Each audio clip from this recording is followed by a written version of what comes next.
日本动画往往充斥着对于其他国家的刻板印象，什么天朝人均会功夫啦，毛子全是白毛啦，阿美丽卡金发大波浪啊，诸如此类。首先我们看看天朝角色都是什么刻板印象。首先就是 Chinese 功夫，在早期的中国角色基本上都会功夫，简直就是我们第一次文化出海了。乱马1/2，主角和主角的爸爸就是功夫世家，主打一个灵动飘逸、四两拨千斤。而钢炼里的张梅也是一个擅长功夫的人设，还都带着熊猫，真就是中国角色的万用公式了。而银魂里的神乐就更加刻板印象了，旗袍布鞋丸子头无敌了，如果骑的不是狗子是熊猫，那就更对味儿了。除了这些还有吃，真就是离得近对我们最了解，但真说了解还是只有小笼包。你好，谢谢小笼包再见。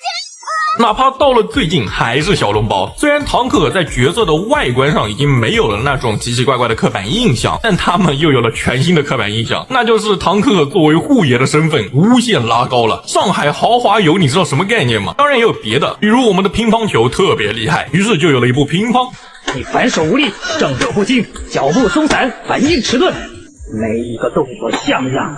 这个中文真的非常标准了。然后我们再看阿美丽卡，日本动画中的美国人或者说是欧洲人，那一定就得是金发，你说是吧？阿尔托利亚，我觉得呆毛这么能吃，高低有点对英国没好吃的东西的刻板印象。还好魏公饭不是最近播的，不然这米价魏公家恐怕吃不起。而在无限斯特拉托斯里面，塞西利亚这个角色来自英国，刻板印象就更深了，标标准准的金发大波浪，不带一丝丝偏差。而来自法国的夏洛特也一样是金发，如果不是为了能做出区分，估计也是金色长发，真的就是分毫不差。哪怕是追名真白这种曾经在国外突然转学回来的，也一样是金发。难道所谓的镀金是物理意义上的？而且和中国人不一样，对于欧洲的刻板印象那是一点变化都没有。这个季度的新番与游戏中心的少女异文化交流的故事，女主是个英国人，那就是纯金发，没有一点点商量的余地。那既然说美国，那有美国角色吗？有的，兄弟有的。同期千吉在转学到男主班上之前就是住在美国的，哪怕只是父亲是美国人，他就得是美丽的金色长发，这真的很夸张，兄弟。话说以后做欧洲角色的时候，能不能找会说英语的来配啊？异文化交流那个动画听的是真爽啊！我不想再听那种假名英文了。看完欧洲的，咱单独看看毛子，别的不说，光是提起毛子，开启我脑子里直接蹦出来一个词：白毛。比如说这个邻座艾丽，我没记错，她也是一半混血的出装配置，那就必须是纯白，就这么刻板印象。而你看 F9 里面的皇女阿纳斯塔西亚，